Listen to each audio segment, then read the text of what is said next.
the school business administrator of the Spencer East Brookfield Regional School District. Well, Gary, thanks so much for coming up and spending some time with us. Thanks for having us. Now, thanks for having me. You guys in the town of Spencer had a very successful town takeover early in the season. And we did. What was that like to see the support for the town of Spencer here at Polar Park? It's great. It's great, and it's a great park, and everybody had a wonderful time out here, and the kids loved it, and the parents and everything. So yeah.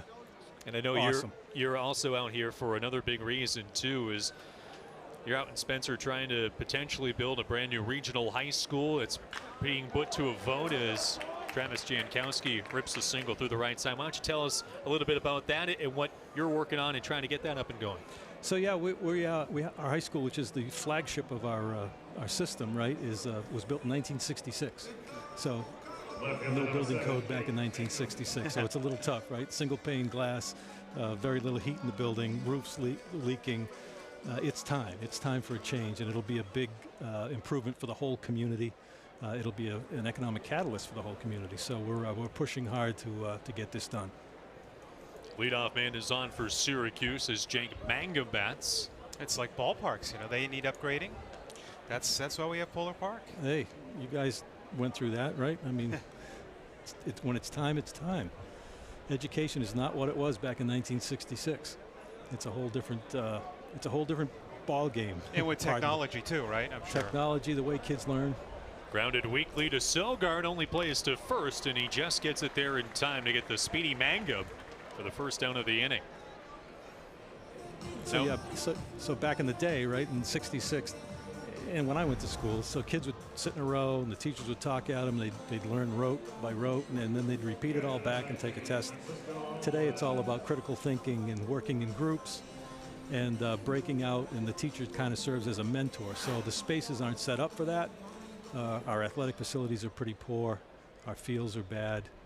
And it's just we're going to bring our preschool in. So it's going to be a great opportunity for the community. Francisco Alvarez is the batter. We're joined by Gary Suter, the school business administrator of the Spencer East Brookfield Regional School District. Alvarez doubled to the opposite field in his first plate appearance against Kyle Hart. Alvarez lashes it foul down the right field side. So I do want to take the opportunity to thank the WooSox and Dr. Steinberg for reaching out to the communities and getting involved and supporting education. We're going to have a couple of players out there. Ryan Fitzgerald is coming out on October 1st, and all the mascots, and they're going to bring the Red Sox rings. Bounced again down the third base side. Sogard bare hands, off balance throw, not in time. Would have been a heck of a play by Sogard, but Alvarez will reach, and yeah, that's coming up October 1st, October right? 1st, right. So we have our final vote, which is a vote in both communities on October 4th. So we're encouraging people to come out on the 1st, meet the WooSox, and we will give them tours of the high school so they can see the very reason why we need a new building. Yeah, and it's not only, I mean, Spencer, a lot of schools need new buildings just because of all the changes, like you said. Yeah, and in fact, we're the last school in our area to be rebuilt. So it's time. 2 on for Dominic Smith, who lays off a breaking ball from Kyle Hart. That'll be great to have on a weekend, Saturday afternoon. Come check it out in Spencer. Ryan Fitzgerald, Durbin Feldman. That'll be really cool. And that's the right. World Series rings, as you said. Yeah. Right. Dr. Charles and those World Series rings. He's got a few of those, right? Yeah.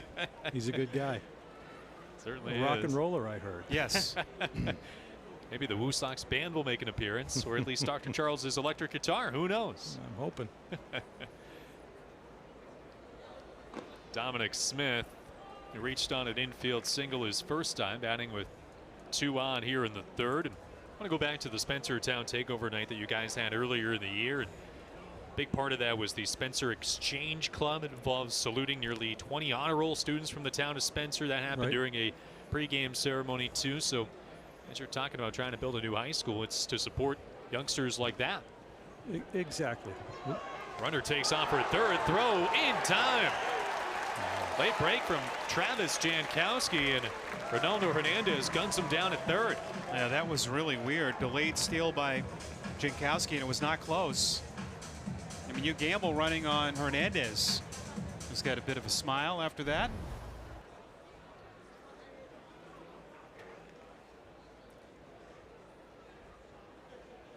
Very late break indeed. Well, maybe he thought because Sogard was out of position a little bit, but it was not close. Sogard got there to his credit. This one's tapped down the first base line. Dahlbeck field, steps on first, side retired. Gary Suter, thanks so much for spending some time with us. Thank you very much. Thanks, Gary.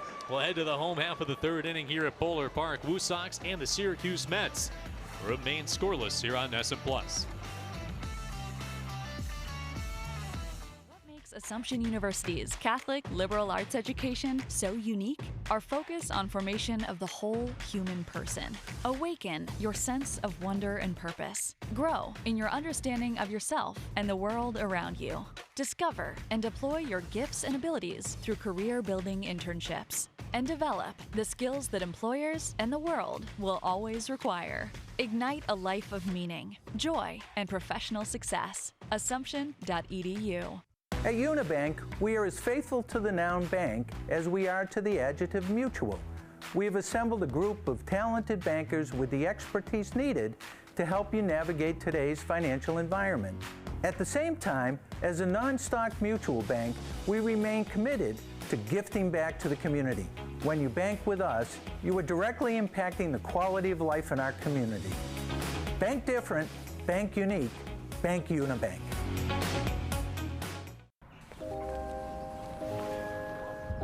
Care. It lends a hand and makes things better. It's there when you need a friend and always keeps you going. Care. It's what we believe in. Fallon Health. Care and coverage that goes further. Let's go back to the second out of the top half of this inning, and you see the late break there. Not really sure what Travis Jankowski was thinking. Yeah, I mean, there's one thing about a delayed steal, but it was almost in the glove of Hernandez, and I thought during the break that maybe it was a hit and run, but Mike DeMars was right. I mean, it was in the glove of the catcher. Unless he thought there were two outs. But still, you wouldn't do that. Yeah, that makes no sense. So it sends us to the bottom of the third. WooSox and Mets scoreless as Nick Sogard bats. See, they should mic the players and let us ask, what were you doing? That'd be good theater. That'd be a lot of fun. Nick Sogard saw his 25-game on-base streak come to an end on Sunday. Longest on-base streak for a WooSox player this season. Where would the WooSox be without him?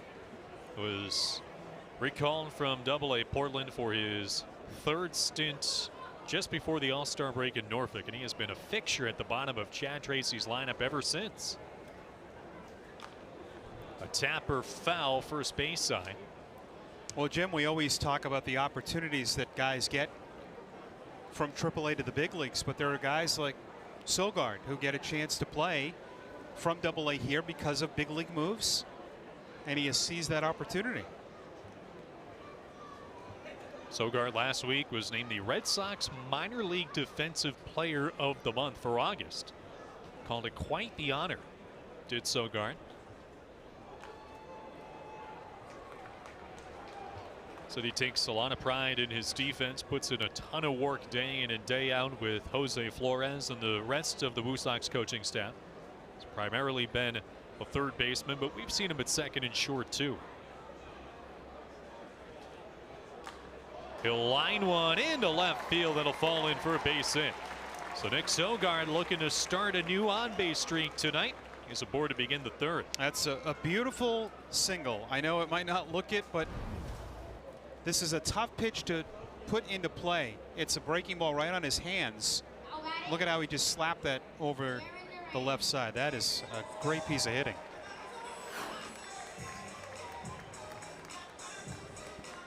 So he's aboard ahead of Jarren Duran.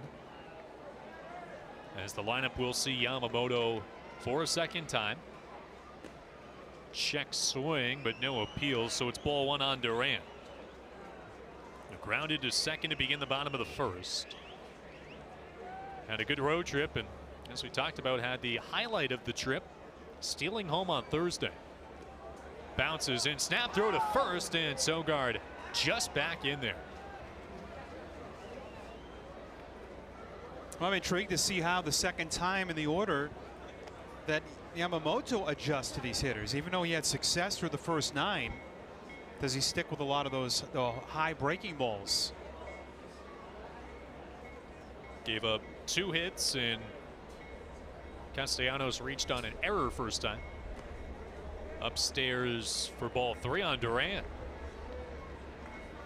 This is his 18th game since returning to AAA 3 weeks ago. A healthy lead for Sogard. Taking all the way, and taking ball 4 is Duran. Wow, that was close. Yamamoto does not seem like an easy 3-0 guy to swing. First walk handed out by the right-hander. The WooSox have the first 2 on. That's a 3-0 fastball. Oh, that's usually good enough. Here's Bobby Dahlbeck against Yamamoto. A strikeout victim his first time. Dahlbeck fouls it back. And it was on a 77-mile-an-hour breaking ball that was in his eyes that Bobby thought he should have wailed. Looking to atone for that here. Second time seeing the righty.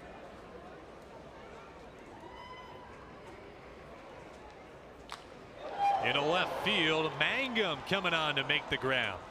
Bit of a shoestring catch there for Jake Mangum. Ball hit well by Dahlbeck, but he's out number 1. Yep, very good swing. Got the breaking ball. This time hammered it, but Mangum in the right spot. That's an inning changer, too.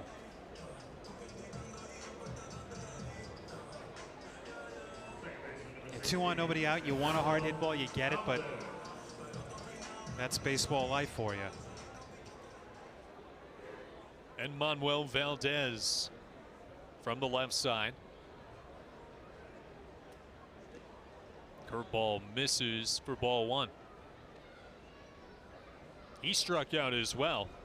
Yamamoto strung together 3 consecutive strikeouts for the final 2 outs of the first and the first out of the second. Marrero coming in behind Sogard, keeping him honest at second base. Sogard has been very effective in stealing bases this year, 8 out of 9. As Valdez fouls that one off himself. Yeah, you probably could double steal with this pitcher. Doesn't throw hard. Good combination of runners. Now let's see if the WooSox try to manufacture something here. And it's an offense that struggled for the most part during the 2-week road trip. That one dips down and away, and it's 2-1. Now this would be a good pitch to do it on. You 2-1. Yamamoto's not too quick to the plate. And you want Valdez to be able to, part of his development, hit and run. Hit the ball the other way. So it's not always about them stealing out there. It's about the hitter, too. Yamamoto backs off. Second disengagement here as the pitch timer was winding down to 0 before he stepped off. Always weary with runners at second base.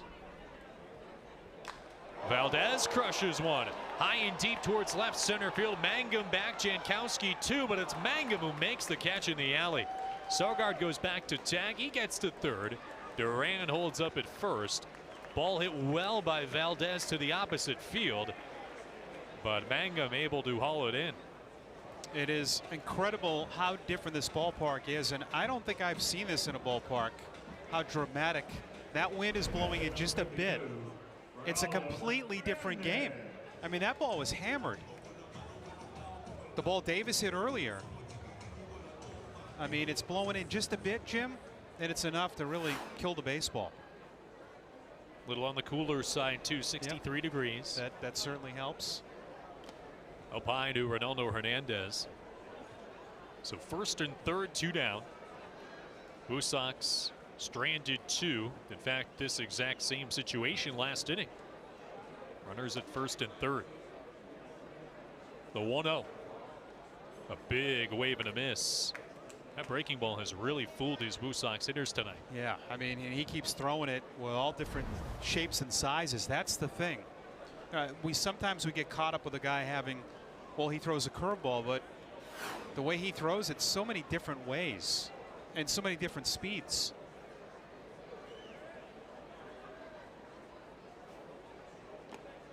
Couldn't time that breaking ball up, and it's 1-2. And Jim, I can't believe how much he throws it up in the zone. Usually you don't want to do that. Yeah, usually that's a mistake. But he lives up there. 46 pitches for Yamamoto, 29 strikes. Alvarez was going through the signs. I mean, I doubt they would throw through with Duran at first if Jaron was to run. 1-2 pitch. There goes Duran. It bounces in, and Duran into second base easily.